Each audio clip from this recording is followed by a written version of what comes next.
আমরা আরেকটা নবীর শিক্ষা গ্রহণ করতে পারি। জাকারিয়া আলাইহিস সালাম। জাকারিয়া আলাইহিস সালাম তিনি ছিলেন নিঃসন্তান, তার কোনো সন্তান হয় নাই। তিনি বৃদ্ধ বয়সে উপনীত হয়েছেন। এমন এক সময় তিনি চিন্তা করলেন যে আমি যে বৃদ্ধ হয়ে গিয়েছি, আমার যে বয়স, এখন আমার হাড় গুড় সব দুর্বল হয়ে গিয়েছে। তো জাকারিয়া আলাইহিস সালামের ঘটনা আল্লাহ পাক রব্বুল আলামিন সূরাতুল মারইয়ামের মধ্যে ঘোষণা করেছেন, ইয নাদা রাব্বাহু নিদাআন খাফিয়্যা ক্বালা রাব্বি ইন্নী ওয়াহানাল আযমু মিন্নী ওয়াশতাআলা আর-রা'সু শাইবা ওয়া লাম আকুম বিদুআইকা রাব্বি শাকিয়্যা। সম্মানিত উপস্থিতি, একটু মনোযোগ দিয়ে শুনবেন। জাকারিয়া আলাইহিস সালাম রব্বুল আলামিনের কাছে বলল, ক্বালা রাব্বি ইন্নী ওয়াহানাল আযমু মিন্নী ওয়াশতাআলা আর-রা'সু শাইবা ওয়া লাম আকুম বিদুআইকা রাব্বি শাকিয়্যা। হে আমার রব, আমার শরীরের যে হাড়গুলো, এই হাড়গুলো পর্যন্ত দুর্বল হয়ে গিয়েছে। আমার শরীরের চামড়াগুলো ঝুলে গিয়েছে। আমি একদম অতি বৃদ্ধ হয়ে গিয়েছি। আমার মাথার চুল পেকে সাদা হয়ে গিয়েছে। ক্বালা রাব্বি ইন্নী ওয়াহানাল আযমু মিন্নী ওয়াশতাআলা আর-রা'সু শাইবা, আমার মাথার চুল পর্যন্ত সাদা হয়ে গিয়েছে। ওয়া লাম আকুম বিদুআইকা রাব্বি শাকিয়্যা। হে আমার রব, আমি আপনার কাছে যখনই দোয়া করেছি কখনো আপনি আমাকে বঞ্চিত করেন নাই, আপনি আমার দোয়া কবুল করেছেন।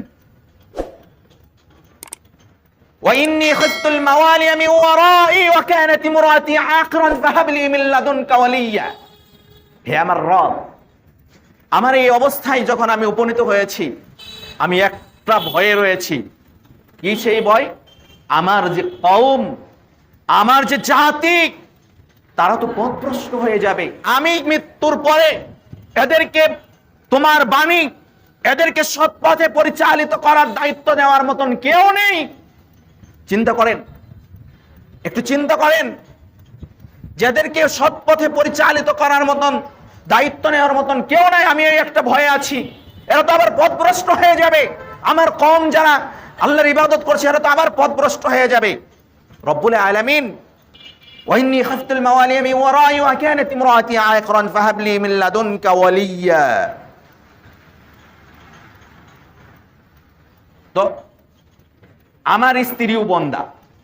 জাকারিয়া আলাইহিস সালাম বললেন, আমি বৃদ্ধ আর আমার স্ত্রীও বন্দা, মানে আমার সন্তান হওয়ার কোনো সম্ভাবনা নাই। কিন্তু আল্লাহ পাক রব্বুল আলামিনের কাছে প্রার্থনা করলে আল্লাহ পাক রব্বুল আলামিন ফিরত দেন না, এটাও তার একটা বিশ্বাস রয়েছে। তো সে কথাই আল্লাহ জাকারিয়া আলাইহিস সালাম বলছেন, আপনি আপনার তরফ হতে আমাকে দান করুন উত্তরাধিকারী, আপনার তরফ থেকে আমাকে এক উত্তরাধিকারী দান করুন, যে এই কওমকে সঠিক পথের দিশা দেখাবে। কি বলেছেন আগে, কি বলেছেন দোয়ার মাঝে?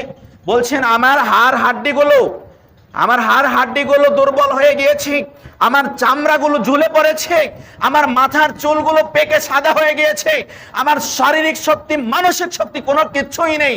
আমার স্ত্রীও বন্দা, আমার স্ত্রীও সন্তান দানে অক্ষম, তো কোনো পথ নাই। কিন্তু তুমি আছো রব্বুল আলামিন, তুমি যদি চাও তোমার পক্ষ থেকে একটা সৎ সন্তান তুমি দিতে পারো। এই বিশ্বাস নিয়ে আল্লাহ পাক রব্বুল আলামিনের কাছে জাকারিয়া আলাইহিস সালাম প্রার্থনা করলেন। সেই প্রার্থনা আল্লাহ পাক রব্বুল আলামিন দেখেন কিভাবে কবুল করেছেন। ইয়ারিসুনি ওয়া ইয়ারিসু মিন আলি ইয়াকুব ওয়াজআলহু রাব্বি রাদিয়া ইয়া জাকারিয়া ইন্না নুবাশশিরুকা বিগুলামিন ইসমুহু ইয়াহইয়া লাম নাজআল লাহু মিন ক্বাবলু সামিয়া। আল্লাহ পাক রব্বুল আলামিন বলেন, হে জাকারিয়া, আমি তোমাকে এক পুত্রের সুসংবাদ দিচ্ছি, তার নাম হবে ইয়াহইয়া। ইয়া জাকারিয়া ইন্না নুবাশশিরুকা বিগুলামিন ইসমুহু ইয়াহইয়া লাম নাজআল লাহু মিন ক্বাবলু সামিয়া। আমি তোমাকে এক পুত্রের সুসংবাদ দিচ্ছি, তার নাম হবে ইয়াহইয়া। আর ইয়াহইয়া নামে ইতিপূর্বে কোনো কাউকে আমি পাঠাই নাই। আল্লাহ পাক রব্বুল আলামিনের পক্ষ থেকে তাকে তো সন্তান দান করবেনই, এবং কি সেই সন্তানের নাম সহ আল্লাহ পাক রব্বুল আলামিন ঘোষণা করে দিয়েছেন। এইবারে জাকারিয়া আলাইহিস সালাম দেখেন কি বলে, قال رب أنى يكون لي غلام وكانت امرأتي عاقرا فهب لي من لدن قال رب أنى يكون لي غلام وكانت امرأتي عاقرا وقد بلغت من الكبر عتيا। সে বলল, হে আমার রব, কেমন সম্ভব, কেমন করে আমার পুত্র সন্তান হবে যখন আমার স্ত্রী বন্দা, আমার স্ত্রী সন্তান দানে অক্ষম। আপনারা জানেন সন্তান হতে হলে বন্দা নারী কখনো সন্তান দেয় না, এটা আপনার প্রত্যেকেই জানেন। তো আল্লাহ পাক রব্বুল আলামিনের কাছে জাকারিয়া আলাইহিস সালাম বললেন যে কেমনে সম্ভব, যেহেতু আমার স্ত্রী বন্দা আর আমি বার্ধক্যের শেষ সীমায় পৌঁছে গিয়েছি, এটা কিভাবে সম্ভব যে আমার সন্তান হবে। ইয়া জাকারিয়া ইন্না নুবাশশিরুকা বিগুলামিন ইসমুহু ক্বালা রাব্বি আন্না ইয়াকুনু লি গুলাম ওয়া কানাত ইমরাতি আকিরা ওয়া ক্বাদ বালাগতু মিনাল কিবারি ইতিয়া ক্বালা কাযালিক ক্বালা রাব্বুকি হুয়া আলাইয়া হায়্যুন ওয়া ক্বাদ খালাকতুকা মিন ক্বাবলু ওয়া লাম তাকু শাইআ। আল্লাহ পাক রব্বুল আলামিন বলছেন এরূপই হবে। তিনি বললেন এরূপই হবে। তোমার রব বলেন এটা আমার জন্য সহজ, এটা আমার জন্য কঠিন কিছু নয়। ক্বালা রাব্বুকি হুয়া আলাইয়া হায়্যুন ওয়া ক্বাদ খালাকতুকা মিন ক্বাবলু ওয়া লাম তাকু শাইআ। তো একটু চিন্তা করে দেখো, তোমার পূর্বের সৃষ্টি সম্পর্কে নিয়ে, তোমার সৃষ্টি সম্পর্ক নিয়ে তুমি একটু চিন্তা করে দেখো, তুমি এক সময় কিছুই ছিলে না। জাকারিয়া আলাইহিস সালামকে আল্লাহ পাক রব্বুল আলামিন বলছেন যে তুমি আমাকে বলছো যে এটা কিভাবে সম্ভব যে তোমার সন্তান হবে, তো তোমাকে নিয়ে একটু চিন্তা করে দেখো, তুমি তো এক সময় কিছুই ছিলে না।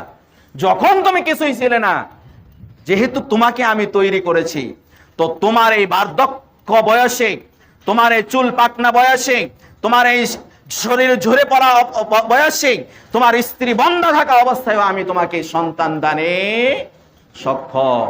তো সম্মানিত উপস্থিতি মুসল্লিন ইকরাম, এই ঘটনাটা বলার মূল কারণ কি? ইব্রাহিম আলাইহিস সালাম দোয়া করেছিলেন কিসের জন্য?